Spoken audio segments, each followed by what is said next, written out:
একটা ছোট্ট শিশু যে ভাঙা ভাঙা বাংলা বলতে পারে সেও কিন্তু আমাদের ড্রোনটা উড়াতে পারবে। আচার্য উড্ডয়ন রিমোট নয়, বাংলা ভয়েস কমান্ড শুনেই আকাশে উড়বে এমন একটি ড্রোন তৈরি করেছে Bangabandhu Sheikh Mujibur Rahman aviation and aerospace বিশ্ববিদ্যালয়ের প্রভাষক ও একদল শিক্ষার্থী।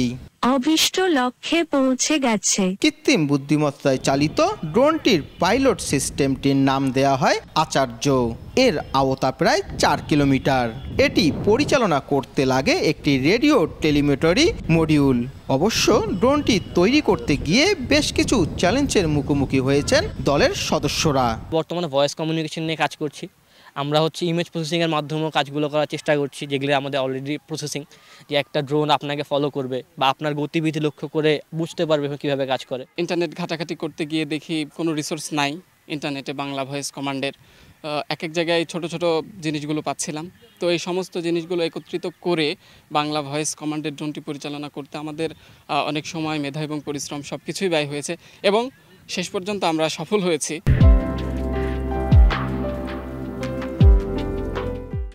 ড্রোন নিয়ে যখন আমরা শুরুতে কাজ করা শুরু করেছিলাম তখন আমরা এই বিষয়ে তেমন কিছুই জানতাম না। তারপরে স্যারের সঙ্গে যখন আমরা কাজ করা শুরু করেছি, স্যার আমাদেরকে ধীরে ধীরে শিখিয়েছেন কিভাবে ড্রোনের মেকানিক্যাল, ইলেকট্রিক্যাল ফাংশনগুলো কাজ করে। তো সেইগুলো নিয়ে আমরা তারপরে কাজ করা শুরু করেছি। স্যার আমাদেরকে ডাটা প্রোভাইড করেছে, তারপরে রিসোর্স প্রোভাইড করেছে শেখার জন্য। ইকুইপমেন্টগুলো অনেক কস্টলি এবং ফান্ডিং ইস্যুটা সবথেকে বেশি জরুরি। ড্রোনটি তৈরির মূল উদ্দেশ্য ছিল মানুষের মাঝে ড্রোনের ব্যবহার সহজ করা, যেখানে ড্রোন ব্যবহার করতে লাগবে না কোনো দক্ষতা, শুধু বাংলা ভাষায় কথা বলতে পারলেই এই ড্রোন উড়ানো সম্ভব, জানালেন ড্রোনটির উদ্ভাবক দলের দলনেতা।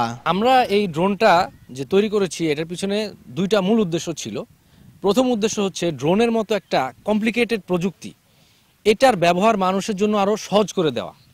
তো ড্রোন উড়াইতে একটা আপনার এই ধরনের যে রিমোট কন্ট্রোল ট্রান্সমিটার লাগে, এইটা দিয়ে ড্রোন উড়াইতে কিন্তু একটা দক্ষতার প্রয়োজন, যে দক্ষতা অর্জন করতে সময় এবং অভিজ্ঞতার প্রয়োজন। বাট আমরা এমন একটা ড্রোন তৈরি করেছি যেখানে এটাকে উড়াতে কোনো দক্ষতার প্রয়োজন নাই, যে কোনো অদক্ষ ব্যক্তি এটাকে উড়াইতে পারবে শুধুমাত্র তার কণ্ঠস্বরের মাধ্যমে, ভয়েস কমান্ডের মাধ্যমে। দ্বিতীয় যে বাড়তি সুবিধা বা নতুনত্ব আমাদের এই প্রযুক্তিতে আছে সেটা হচ্ছে বাংলা ভয়েস কমান্ড। বাংলাতে ভয়েস কমান্ড পৃথিবীতে এই প্রথম দেওয়া হইলো। এটার উদ্দেশ্য ছিল বাংলাদেশের যে কোনো মানুষ, আমাদের অনেক প্রান্তিক জনগোষ্ঠী আছে যারা ঠিকমতো ইংরেজি তো বাদ দিলাম, বাংলায় লিখতে পড়তে পারে না, কিন্তু তারা বাংলা বলতে পারে, সেই মানুষগুলো যাতে একটা ড্রোন ব্যবহার করতে পারে, সেটাই ছিল এই প্রযুক্তি তৈরির একটা উদ্দেশ্য। বিশ্ববিদ্যালয়ের 9 শিক্ষার্থী সহ 10 সদস্য নিয়ে গঠিত আরপাস টাস্কফোর্স দলের 6 মাসের প্রচেষ্টায় ড্রোনটি তৈরি করতে ব্যয় হয় প্রায় 50,000 টাকা। আমাদের ড্রোনের যে সমাপ্ত। সময় সংবাদ, লালমনিরহাট।